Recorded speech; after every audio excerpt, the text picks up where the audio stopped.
I'm ready, and I can't wait to show you who is the real warrior. And I think this is the only way that Skitisi can win this, make it there. Oh, lovely front kicks. Go on, Dakota. Beautiful. anytime my skills and deserve my win. Muscle Barbie promised to crush Ditcheva. Bold words from a fighter who underestimated her opponent's fire. Guys, we might not see round number 2 with that eye looking like it does. I think the doctor's going to step in and stop this. I don't think she's going to be able to... But when the fight unfolded, Muscle Barbie's crushing dreams were shattered instead. What happened next was pure devastation, proving Ditcheva isn't just a fighter, she's a force, unstoppable and fierce. Valentina Skitisi, a lot of effort expended to try and get Dakota down, and look, that eye... The bell had barely rung when the ref stepped in. Valentina Skitisi's right eye was ballooned shut, purple and grotesque. The skin pulled so tight you could almost hear it throbbing. The crowd erupted like someone had detonated a bomb in the 3 arena. Skitisi, the self-styled Muscle Barbie, had promised to crush Dakota Ditcheva. And instead, she stood there, blinking through one working eye. The fight waved off. Dakota Ditcheva! Dakota? She didn't even gloat. She just blew a single slow kiss into the sea of noise, like a queen dismissing a court jester. Because here, always for me is a fight, no? So I training hard, very hard every day. So I feel very confident, you know. So this wasn't supposed to happen. In the weeks before Dublin, Skitisi had run her mouth like a woman trying to win gold in trash talking. She flexed on camera, threatened to break Barbie in half, and told every microphone in reach that Dakota's record was fluffed up with nobodies. Dakota barely responded, just a few smirks, a shake of the head, no yelling, no screaming. And maybe that's why it stung so much when she dismantled Skitisi without breaking a sweat. Desperate to get this fight to the floor. Beautiful, very nice. Now we're going to see home deal with the grappling skills of Ditcheva. He's got a hold of the wrist. He's going to try. Freeze the tape on the moment they faced off at weigh-ins. Skitisi leaned forward, jaw tense, eyes wild. Dakota just stared back, still as stone. That's the look of someone who's been here before. And to understand why this night in Dublin exploded across the MMA world, you've got to rewind, way before Muscle Barbie ever started talking. Front kicks again from Dakota Ditcheva. Very relaxed, brother. Very relaxed. Her PFL debut featured a lot of clinch work so far. Karanis came in undefeated, loud and dripping with arrogance. She told reporters she loved crushing dreams and claimed Dakota's rise was nothing but a matchmaking favor. By fight week, the narrative was set. Karanis was going to expose the pretty face. Look for her to circle towards that underhook and find a way to trade places. Of course, Gina's now. But Gina's doing a great job of staying, keeping her back against the fence.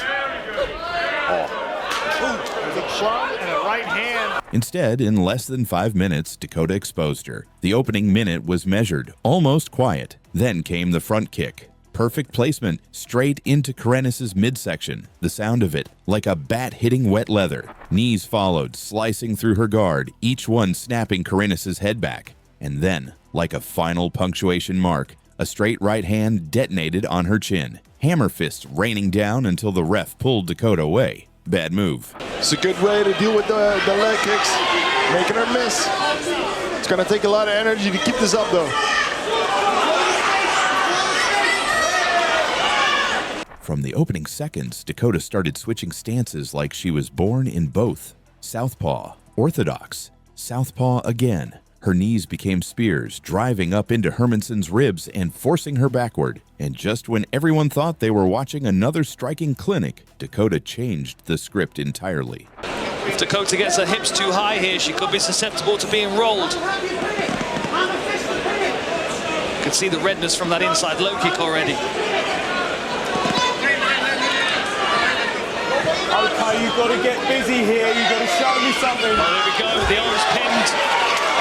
Good job. She dumped Hermansson onto the mat with a ragdoll throw, slid onto her back like she'd been doing it her whole life, and locked in a rear naked choke. It wasn't just tight, it was a statement. This was the first submission win of her career, and it came against someone who'd publicly dismissed her grappling. When Hermanson tapped, Dakota didn't jump on the cage or scream into the camera. She just hugged her mom. A quiet, grounded celebration from someone who doesn't need to tell you she's good. She'll just keep showing you. She's got it! That's the arms under the chin!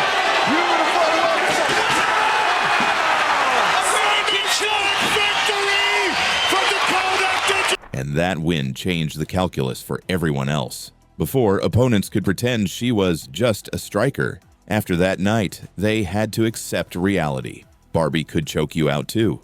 From Karenis to Hermanson, each fight had been a lesson for anyone foolish enough to buy into the pretty face narrative. By the time Skitidze signed the contract, Dakota's resume was a graveyard of overconfident challengers. But Muscle Barbie thought she'd be different. She thought size, power, and sheer aggression would be enough.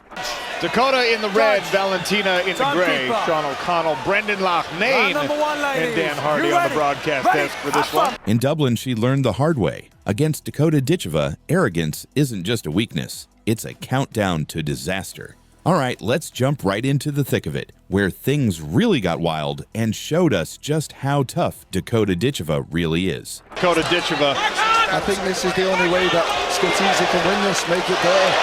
Oh, love. So, next up in the semifinals was Cornelia Holm, the seasoned wrestler, the grappling grinder, the kind of opponent who makes fights ugly and long. And boy, did Holm make it clear she wasn't buying any of Dakota's pretty face hype. She publicly said Dakota wouldn't last 3 rounds. That's a bold statement in itself, but even bolder when you realize Holm's whole plan was to drag Dakota into the deep end, drown her in grueling grappling exchanges, and just wear her down. Wrestlers like Holm thrive on pace and pressure, get their opponent on the ground, control, punish, rinse, and repeat. It's like asking someone to run a marathon while carrying a fridge. So the real question was, did Dakota have the gas tank for that? Spoiler alert, she did. Look at the change in the look in the eyes of Dakota Ditcheva right when the fight started.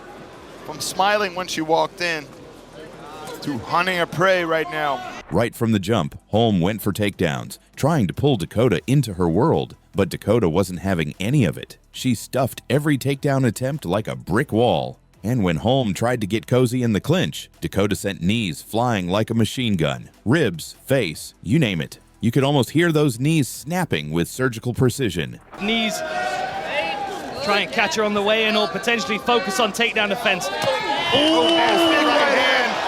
what a right hand that was. It's a laser. She always hits. There was this one moment that stuck with me. Holm tries to close the distance. Dakota pops her with a clean right hand, and suddenly, Holm's doing the chicken dance. You know, the classic stunned shuffle, like she forgot where she was. The crowd went nuts. Case of Skitidze, whose body has taken a ton of damage, and now Dakota goes upstairs. I mean, we're sat close here. Them knees are devastating. Look at the left eye of Valentina. And that was just the opening salvo. Round 3, Dakota unleashed a crisp 1-2 combo followed by a head kick that dropped Holm like a bad habit. The fight was over, and Dakota proved she wasn't just a quick starter. She's a predator who thrives late in the fight. What made it even more satisfying was seeing Holm's face after the fight. Stunned, defeated, completely opposite of the cocky confidence she had before. It was like watching a spoiler in slow motion, a little foreshadowing for what would happen to Muscle Barbie later on. Guys, we might not see round number 2 with that eye looking like it does. I think the doctor's going to step in and stop this. I don't think she's going to be able to... Speaking of Muscle Barbie, let's talk about Valentina Skitidze, the perfect villain story. She's the loudmouth powerhouse who arrived at every press event like she was auditioning for a Marvel villain role. Flexing muscles that looked like they had their own zip code, strutting with that I'm untouchable vibe dripping from every pore. I'm very excited for this. I can't wait to step in the cage and fight, and I'm ready. Skitidze's pre-fight bravado, she made it crystal clear she thought Dakota was totally overrated. She's never faced anyone like me, she said. And she wasn't just talking smack. She practically mocked Dakota's whole Barbie image, calling her all gloss and no grit. In the red, Valentina in the gray. Sean O'Connell, Brendan Loughnane, and Dan Hardy on the broadcast desk for this one. There were clips of Skitidze showing off in training, muscles bulging, swinging heavy bags like they were feathers, her confidence borderline cocky. The press conferences felt like scenes straight out of a boxing drama, with Skitidze throwing theatrical shade, accusing Dakota of being overhyped and living off looks rather than skill. What Skitidze didn't realize was she was lighting a fire under Dakota that made the fight more than just about belts and money. It became personal. And we all know, personal fights tend to bring out a whole new level of fury. All right, now for the moment everyone's been waiting for. The Dublin Showdown, December 8th, 2023, PFL Europe Final. The arena was buzzing electric, $100,000 and the title hanging in the balance. You could feel it. This was going to be more than a fight. It was a statement. Desk for this one. Skitidze in the southpaw stance, coming out aggressive. Dakota Ditcheva. I think this is the only way that Skitidze can win this, make it there. Oh, love. Round 1 kicked off with Skitidze charging forward like a runaway tank with zero patience or strategy. Arms flailing, legs pumping, basically running on sheer aggression and power. But Dakota? She was a sniper, a calm, calculated machine. Right hand here, jab there, front kick landing like a precision missile. Hold up. There's that strength he talks about, yes, Brendan. Exactly. Good work by Dakota maintaining balance. And look at that. Skitidze ripping to the body. Already some swelling under the left eye of the Italian. The clinch sequence was a whole other story. This is where Dakota's Muay Thai really shined. She started unloading knees like a relentless metronome, to the ribs, to the face. Inside work so brutal it was borderline cruel. You could see the damage stacking up. Skitidze's nose was bleeding, but worse was the swelling starting on her right eye. By the end of the round, that swelling wasn't just a puff anymore. It had ballooned to a grotesque golf ball-sized lump. It looked like someone had stuffed a baseball under her eyelid. The commentators couldn't stop whispering about it, and Skitidze's corner was visibly panicked. Tries to shrink that space, shrink that target that Dakota Ditcheva has available to her. Dakota very smart here, using aggression, putting her on the fence, slipping that right knee up the side. It's a beautiful technique from Dakota. And all coming from that head position as well, forcing her opponent to turn in. Round 2 was where Dakota turned into a surgeon. Her movement became slick, almost cruel. She sliced through Skitidze's wild swings with pinpoint body hooks, stuffed takedown attempts effortlessly, and made the big, aggressive Italian look like she was swinging at ghosts. Every strike was purposeful, every step controlled. So well. More pain on the face of Skitidze, whose body has taken a ton of damage, and now Dakota goes upstairs. I mean, we're sat close here. Them knees are devastating. Look at the left eye of Valentine. By round 3, Skitidze was swinging blind, desperation written all over her. Dakota targeted that damaged eye like a heat-seeking missile, peppering liver shots and front kicks that drained the last bit of fight out of her opponent. It was only a matter of time before the doctor stepped in. And when they did, the fight was mercifully stopped. Guys, we might not see round number 2 with that eye looking at the guns. I think the doctor's going to step in and stop this. I don't think she's going to be able to. And just like that, Muscle Barbie's reign was over. What she promised to be a quick demolition turned into a methodical dismantling. Dakota didn't just win, she sent a loud message that night. Don't mistake style for weakness. Don't confuse confidence for cockiness. And never, ever underestimate the quiet ones who let their fists do the talking. I'm not really bothered about like proving them wrong, do you know what I mean? I just kind of get in the cage and prove to myself that they're all just talkers. This was a fight that didn't just crown a champion, it shattered illusions. And if you thought that was the end of the story, well, you clearly haven't been paying attention to Dakota Ditcheva. After the storm in Dublin, Muscle Barbie Valentina Skitidze was a shadow of her former self. The loud, brash powerhouse who flexed and taunted now sat bruised, her ribs battered, and her face nearly unrecognizable. The arrogance that once filled the room was replaced by stunned silence. Dakota Ditcheva, in stark contrast, showed no theatrics, no screams, no flexing muscles, just quiet confidence. She raised her hand, blew a kiss to the crowd, and took the belt like a true champion. Dakota Ditcheva! The crowd's reaction was a mix of awe, respect, and shock. Here was a fighter often dismissed for her looks, proving that behind that pretty exterior was raw, brutal skill. In one unforgettable night, Muscle Barbie's hype completely evaporated, and the myth that Dakota was all style and no substance was shattered for good. MMA insiders began drawing comparisons to prime Ronda Rousey, recognizing Dakota as a new force in the women's flyweight division.